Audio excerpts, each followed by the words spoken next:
नमस्कार, स्वागत आहे तुमचे आमच्या चॅनलमध्ये। आवाज महामुंबईचा, शोध बातमीचा, कौल मनाचा। चला तर मग आमचे चॅनल शेअर करा, लाईक करा आणि सबस्क्राइब करा। धन्यवाद।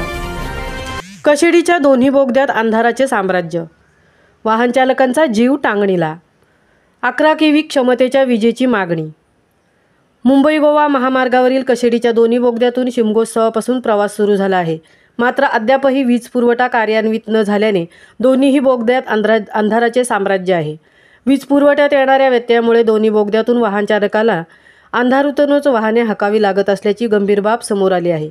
यापूर्वीही अनेक कारणांनी चर्चेत राहिलेल्या कशिडीच्या दोन्ही बोगद्यात आता वीज पुरवठ्याच्या समस्येने डोके वर काढले आहे।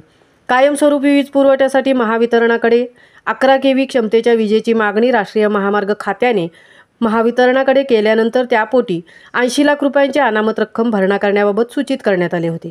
ही प्रक्रिया लांबणीवर पडल्याने दोन्ही बोगद्यात जनरेटरची सुविधा उपलब्ध करून देत शिमगोत्सवाच्या पार्श्वभूमीवर दोन्ही बोगदे पूर्ण क्षमतेने वाहतुकीसाठी खुले करण्यात आले होते। दोन्ही बोगद्यातून दोन्ही बाजूकडील प्रवास वेगवान झालेला असतानाच बोगद्यातील प्रवासात वीज पुरवठ्याचे विघ्न निर्माण झाले। जनरेटरच्या माध्यमातून पुरेसा वीज पुरवठा वितरित होत नसल्याने वीज पुरवठा व्यत्यय येत आहे। त्यामुळे वाहन चालकांना अंधारातूनच मार्गस्थ व्हावे लागत आहे। यामुळे वाहन चालकांचा दोन्ही बोगद्यातून जीवघेणा प्रवास सुरू आहे। विजेअभावी वायुविजनाचीही समस्या उद्भवली आहे। त्यामुळे वाहन चालकांच्या मार्गात वीज पुरवठ्याच्या समस्येची नवी भर पडल्याने बोगद्यातील वाहतूक पुन्हा एकदा चर्चेचा विषय बनली आहे। आठवडाभरात समस्या निकाली निघेल।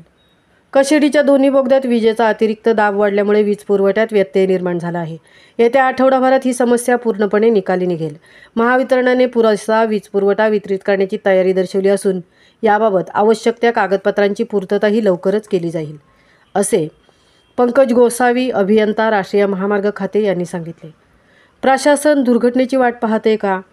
कशिडी बोगद्यातून प्रवास सुखकर झाला असला तरी अंधाराचे साम्राज्य असल्याने अपघाताची शक्यता मोठ्या प्रमाणात आहे। वीज पुरवठ्याअभावी वाहन चालकांची फसगत होत आहे। बोगद्यात मोठी दुर्घटना घडल्यानंतर प्रशासन जागे होणार आहे का? या तात्काळ उपाययोजना गरजेची आहे, असे मत प्रसाद गांधी, सामाजिक कार्यकर्ते, मदत ग्रुप खेड यांनी व्यक्त केले। आवाज महामुंबईचा चॅनेलसाठी देवेंद्र जाधवसह तृप्ती भोईर, खेड। कशिडी बंगल्याचे हा एक बोगदा आणि हा एक बोगदा।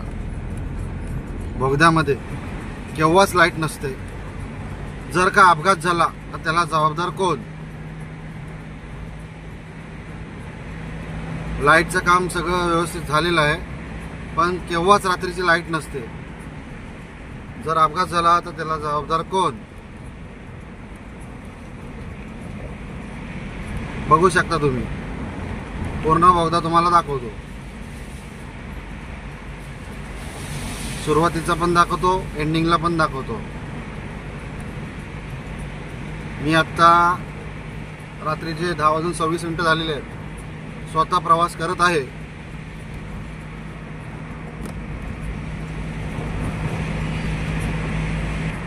हे बघा, या असे मध्ये मध्ये बॅरिकेड टाकलेले आहेत आणि लाईट नाही अजिबात।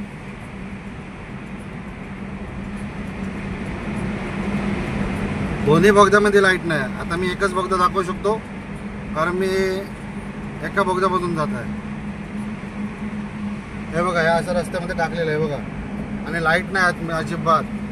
हे बॅरिकेड बघा कसे टाकले, ते बघा ड्रम बिम ठेवले, ते बघा कसं आहे रस्त्यामध्ये सगळं वाकड वेडा वाकडा आहे सगळं टाकलेलं। एखाद्याची अचानक लाईट गेली तर तो कुठं जाईल? रस्त्यामध्ये अडकून। मध्ये बॅरिकेड असेल काय असेल। बघा, बोगद्यातनं बाहेर पडतोय, अजिबात कंटिन्यू मी 3 ते 4 मिनिटाचा बोगदा आहे, लाईटच नाही अजिबात। दोन्ही बोगद्यामध्ये लाईट नाही आहे।